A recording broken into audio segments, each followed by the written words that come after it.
कभी कभी इंसान सत्संग में बैठता तो है, लेकिन असली बात सुन ही नहीं पाता और फिर जिंदगी उसे उसी अधूरे ज्ञान से ही सीख दे देती है। एक बहुत बड़े सेठ जी थे। धन दौलत की कोई कमी नहीं थी, लेकिन मन हमेशा अशांत रहता था। एक दिन किसी ने उनसे कहा, सेठ जी एक बार सत्संग में चलिए, शायद मन को सुकून मिल जाए। सेठ जी मान गए। जैसे ही वो सत्संग के गेट पर पहुंचे, एक सेवादार ने मुस्कुराकर कहा, आइए। अंदर गए।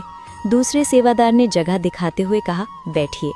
सेठ जी बैठ तो गए, लेकिन कुछ ही देर में नींद ने उन्हें अपनी गिरफ्त में ले लिया। सत्संग समाप्त हुआ। तीसरे सेवादार ने कहा, जाइए। बस पूरा सत्संग खत्म और सेठ जी के हिस्से आया सिर्फ 3 शब्द, आइए, बैठिए, जाइए। रास्ते में उनके मैनेजर ने पूछा, सेठ जी आज तो बड़ा आनंद आया होगा।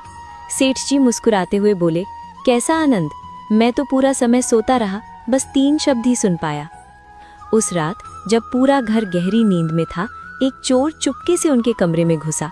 अचानक सोते हुए सेठ जी के मुंह से आवाज आई, आइए। चोर घबरा गया। फिर आवाज आई, बैठिए। अब चोर डर के मारे वहीं बैठ गया। कुछ ही पल बाद फिर आवाज आई, जाइए। बस चोर बिना कुछ लिए भाग गया। सुबह होते ही वो चोर खुद सेठ जी के पास आया, हाथ जोड़कर बोला, सेठ जी माफ कर दो, आप तो सब जानते हो। सेठ जी हैरान थे, उन्हें तो कुछ पता ही नहीं था। तभी उनके अंदर एक बात गहराई से उतर गई, अगर सिर्फ 3 शब्द सुनने से मेरा इतना फायदा हो गया, तो अगर मैं जाग कर पूरा सत्संग सुनता तो मेरी जिंदगी कितनी बदल सकती थी।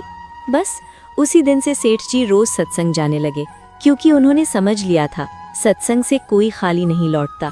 फर्क सिर्फ इतना है, हम वहां से क्या लेकर आते हैं। सत्संग सबको मिलता है, लेकिन ज्ञान उसी को मिलता है जो जाग कर सुनता है। राधा स्वामी जी।